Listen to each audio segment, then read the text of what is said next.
আমের চড়াও দাম থেকে শুরু করে পাপড়ি চাট আজকে খেলাম আমরা ব্রেকফাস্টে, সেই সব নিয়েই থাকছে আজকের ব্লগটা। তোমরা মিস না করে পুরোটা দেখতে থাকো।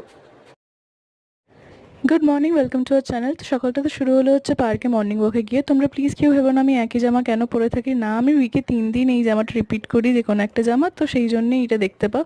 তো পার্ক তো আজকে তুলনায় অনেকটাই ফাঁকা ছিল, আমার ঘুম পাচ্ছিল, এক্সারসাইজ করতে ইচ্ছা করছিল না। যাই হোক, তারপর বাজার গেলাম পাপার সাথে, আমি ওয়াটারমেলন কিনলাম, সামারের প্রথম আমও কিনলাম, তারপর আমি তাদের রিক্সা করে ফিরলাম কারণ কি আজকে হাতে প্রচুর জিনিসপত্র ছিল। তো যাই হোক, তারপর তো আমরা ব্রেকফাস্ট করে নিলাম। ব্রেকফাস্টে ছিল মায়ের বানানো স্পেশাল আমাদের ফেভারিট পাপড়ি চাট, যেটা খেয়ে নিল দাদা, নিয়ে তারপর অফিস বেরিয়ে গেল। মা পাপাও তারপর বেরিয়ে গেছিলো কাজে নিজেদের। তো আমি চান টান করে নিলাম, চান করে তারপর একটু টুকটাক ঘরের কাজ করছিলাম। তারপর কাজও হয়ে গেল। তো কি করব ভাবতে ভাবতে আমি হইচইতে বিঞ্জ ওয়াচ করছিলাম কাল রাত্রি বলে ওয়েব সিরিজটা। তারপর তো মা পাপা চলে এলো, তো লাঞ্চ শেষ করে নিলাম। তো এরকমই ছিল আজকের দিনটা। বাই।